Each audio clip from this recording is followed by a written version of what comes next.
bringing chiropractic to as many people as possible and sharing our message. And so one of the things I wanted to talk about is finance, because I feel like it's a topic within chiropractic that's not talked about as much. And so I wanted to kind of start thinking outside of the box. So how many people are a little bit apprehensive or have some anxiety about whether they're going to be successful in practice or not? Okay, so a few of you. So even if you're totally confident and love chiropractic, there's still a lot of anxiety over going out in the field. But really, ultimately, finance and how we bring money and bring our practices to reality is just about vision. So really, my talk is about finance, but it's really about vision. And so a lot of us have this preconceived notion about finance or going to talk to banks as being this process that is kind of devoid of any kind of personality or any kind of, real truth about who we are as people and who we are as chiropractors in the world. But I want to kind of change that perspective and start thinking instead of that about how it represents our vision and our purpose in the world. And I'm going to start with a quote I love by Sam Walton. He says, "Capital isn't scarce, vision is." And I love this quote, even though it's from Sam Walton, who I have some ethical differences with. But what I love about it is all of a sudden it starts changing our mindset from not, oh, I can't afford this or I can't afford this, to what's my vision and how can I create a vision that's big enough in the world to be able to support what I want to do in my purpose and vision. And so, before coming to chiropractic school, I worked in commercial real estate, partly because I was really enamored by this idea of vision and creating things and creating businesses. And one of the things I loved about real estate was that whatever is agreeable between two parties is absolutely possible. And really the whole thing behind finance is really about coming to an agreement that's mutually beneficial to both people. So actually behind this whole process of getting financing and going to banks, which is really devoid of a lot of humanness, is really about speaking to someone on their values. So how can you benefit from my getting a loan or my getting money from you? And it's a gift for both people. They lend me money and I give them interest in return. I give them something of value in return, whether it's money in terms of interest or whether it's being a part of a larger project that is altruistic and helping people around the world. And with chiropractic, which is such a huge mission of service, we have a total ability to be able to affect change in the world. And so we have a vision that I think deserves value in the world and needs to be communicated in a way that we have a vision that's bigger than just maybe having a small practice, that maybe we think out of the box and create a vision that's bigger parameters. And part of that sometimes is borrowing money, because if you can borrow money, you can leverage things and go to a point that is maybe bigger than you would otherwise. So my next slide, I want to talk about demographics. In real estate, we always talk about demographics. What's the impact of demographics in terms of demand and supply? So in terms of chiropractic, right now, I believe that we are in a perfect time to become chiropractors. There's a lot of kind of uncertainty, and there's people out there that are definitely defaulting on their student loans.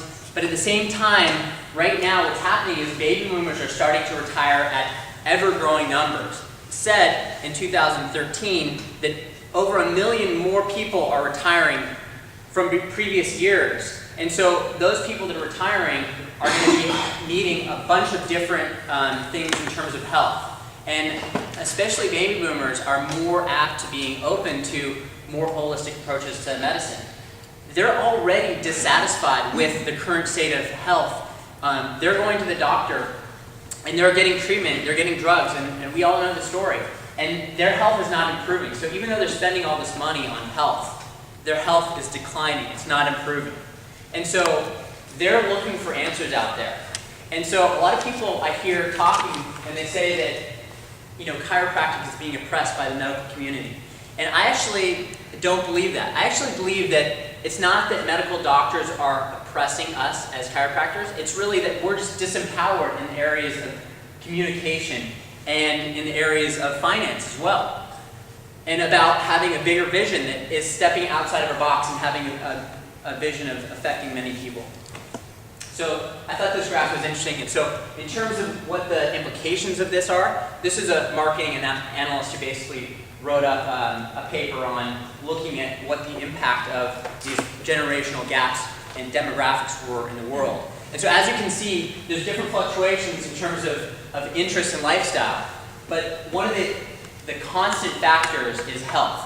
So as we age, health becomes more important because it's a thing that we're losing commodity of.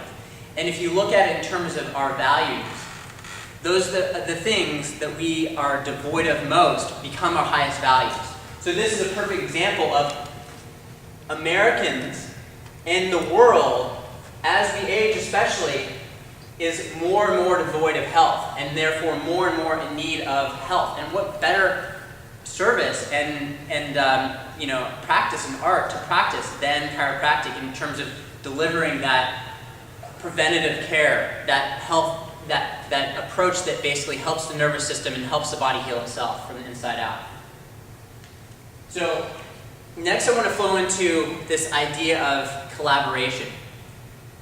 So one of the big things that I really get excited about is this idea that a lot of people go to school and they get, let's say, A grades, or they go to school and they are trying to fit into this box. And I'm challenging you today to think outside of the box. So we have traditional financing where we go to the bank and we get a loan. And if you don't fit within those parameters, they're not going to give you the loan. And chiropractors are, by and large, outside the box.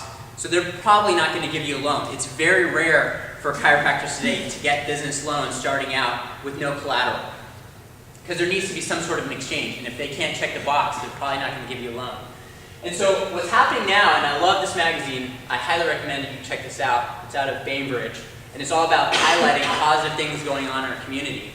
So basically this magazine was highlighting these cooperatives that are starting to go on. People are starting to collaborate together to start holistic insurance companies that promote chiropractic, to start businesses that are coming together and pooling resources together to provide services for the community on a local basis.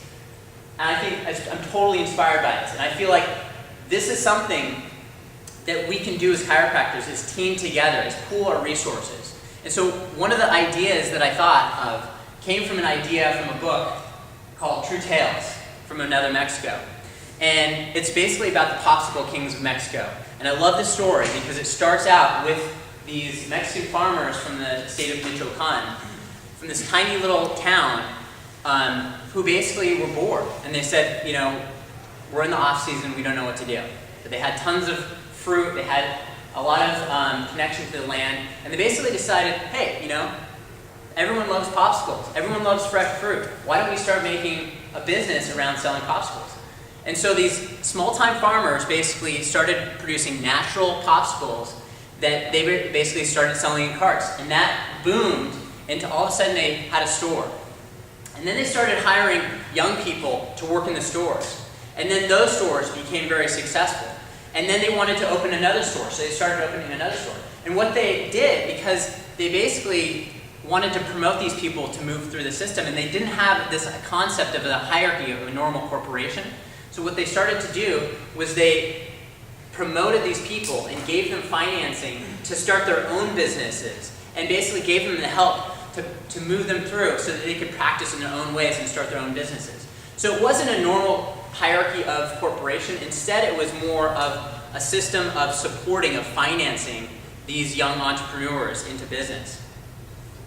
And so basically this business went into a multi-billion-dollar business where they became a finance company that supported multiple billions of dollars and rivaled some of the biggest companies in Mexico. And so from this small idea of these farmers that had a different way of viewing the world that was congruent with themselves, they were able to start this huge vision that had huge purpose. So this is from Yvon Chouinard, who started Patagonia. It's basically saying, if you want to understand the entrepreneur, go study the juvenile delinquent. And I love this because the juvenile delinquent is someone that steps out of the box. They're, in a way, congruent with themselves. They don't want to follow the normal way of going. And so I think it's, and not that juvenile delinquents don't do some bad things, but in a way, they are the ultimate entrepreneur. They see the opportunities and they're able to act on accordance with themselves. So this is an example of the paleteria, or the popsicle stand in Mexico, that's basically gone all around the world, and now we're seeing this whole new revival of the gourmet popsicle. So it's taking over the world. So another really quick concept that I wanted to get, this is from Robert Kiyosaki, Rich Dad Poor Dad, which I think is a really awesome way of looking at the world. There's 4 quadrants: the employee, the self-employed, the investor, and the business owner. And how we are in each of those different quadrants dictates what our thought process is.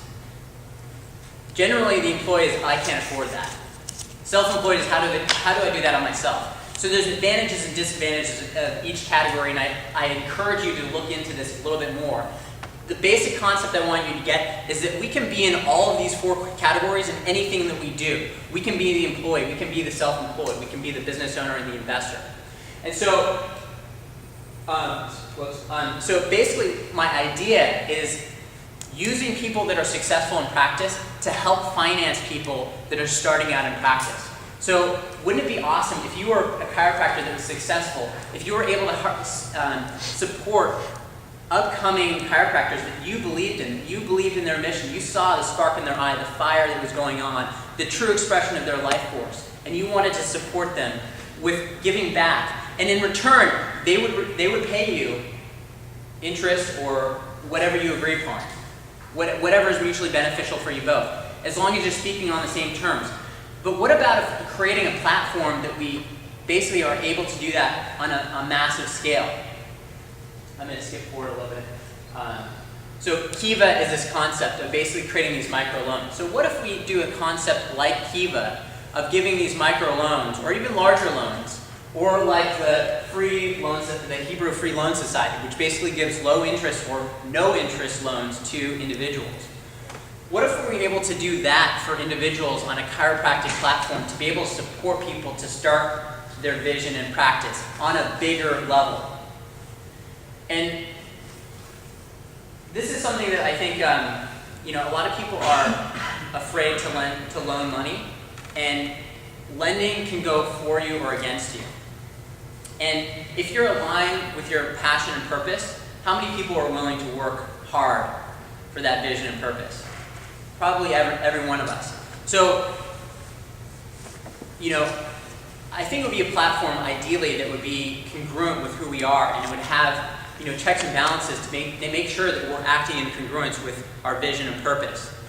And so I want you here today to even just think of this idea as a possibility for the future of chiropractic, for when we go out that we support each other, that in the future when we are successful, that we can go and support these other people in the field that are out there and have a strong vision and purpose. And today we heard before about the importance of seeing the strategy in our vision. So I want to encourage you to start thinking and meditating on what you want your practice to look like, what you want that vision to be about, because people are going to be inspired by that vision. They're not going to be inspired by checking off boxes and trying to fit in the box of what is accepted or not accepted. So right now I just want everyone to close their eyes. We're just going to do a small meditation. And I want you to think about something that totally inspires you, almost to the point of where you get that feeling inside, where you're totally inspired that you start getting emotional. You start feeling a tingling sensation or whatever it is. Maybe it's someone that you love. Maybe it's the thought of helping people transform their lives and health. So I want you just to sink into that feeling of whatever it is and that image and replay that. And then think about what type of lifestyle would you want to be able to provide that service for those loved ones or for that thing that really inspires you. And just take a few deep breaths on that.